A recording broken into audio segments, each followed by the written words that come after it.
అయినా ఏమి ఇవ్వలేదా దేవుడు మనకి? నేను ముగిస్తున్నాను చూడండి, 6వ వచనంలో రాస్తున్నాడు, సంతుష్టి సహితమైన భక్తి గొప్ప లాభం. ఇప్పుడు చెప్తున్నాను, భక్తి అంటే చెప్పనా, తృప్తి ఉండాలి.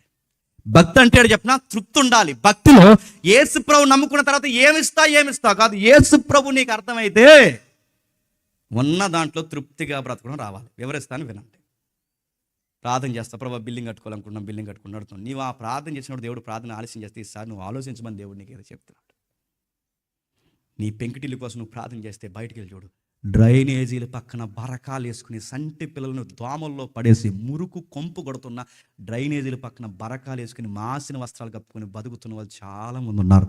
వాళ్ళకన్నా మంచి ఇల్లు దేవుడు నీకు ఇచ్చాడు. నీకు బాగా వాళ్ళకి లేని పొజిషన్ నీకు ఇచ్చాడు. నీకు ఇది అర్థం కాక నువ్వు అంటున్నావు నాకు బిల్డింగ్ ఈ ప్రభు అంటున్నావు. అర్థమవుతుందా భక్తి అంటే?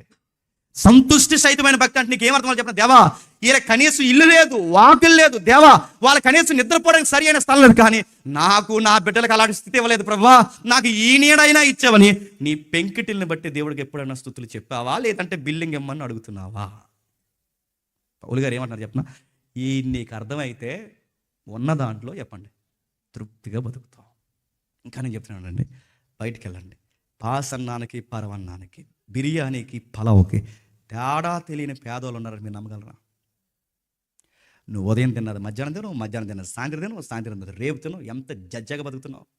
పాసన్నం పడేస్తే పరవన్నం లాగా చంటి పిల్లలు తింటున్నారు. బయటికి వెళ్ళి చూడు, రైలు పట్టాల చుట్టూ పాడేసిన పట్లాలు ఇప్పుకుని తింటున్నారు చూడు, నవ్వుతున్నారు. నీకు కానీ నీ పిల్లలు కానీ పాసన్నం పెట్టాడా? నీకు లగ్జరీగా 3 పూట్ల మంచి భోజనం పెడుతుంటే నీకు తిండి ఎక్కువైపోయి దేవుడిని అంటున్నావు, ఇంకా మాకు ఏమి ఇస్తున్నావు ప్రభు అంటే నేను అడుగుతున్నాను. 4 నెలలు అడుగు, ఏమి ఇస్తున్నావు నీకు దేవుడు నీకు చెప్తాడు.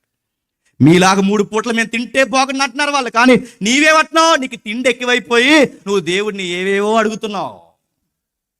బయటికి వెళ్ళి చూడండి, ఏజెన్సీ ప్రాంతాలకు రండి ఒకసారి చూడండి, అలాంటి సువార్తలకు ఒకసారి రండి, అడిగి చూడండి.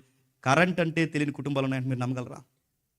మనకి బెడ్రూమ్లు, స్పెషల్ రూమ్లు, లివింగ్ రూమ్లు, ఇంకా చెప్పండి డైనింగ్ హాల్లు, మళ్ళీ అటాచ్డ్ బాత్రూమ్లు, మళ్ళీ రంగురంగు లైట్లు, ఆ లైట్ ఈ లైట్ డిమ్ లైట్ ఆ లైట్, ఎన్ని లైట్లో, మళ్ళీ దూకుడు దగ్గర ఒక లైట్, ఇన్ని లైట్స్ నడుతున్నాయి. లైటే లేదు వాళ్ళకి, కరెంటే లేదు వాళ్ళకి, కానీ దేవుడిని అలాంటి బతుకులు వదిలేశాడా?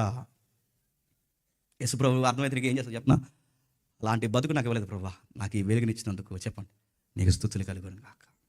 భక్తి అంటే ఏంటి చెప్పనా, ఏమిస్తామని అర్తిమీ దేవి చుట్టూ తిరిగినట్టు యేసు ప్రభు చుట్టూ తిరగండి. ఏమిస్తా కాదు, మాకు ఇదైనా ఇచ్చా ప్రభా, వాళ్ళకి అది కూడా లేదని అర్థం చేసుకోవడమే భక్తి.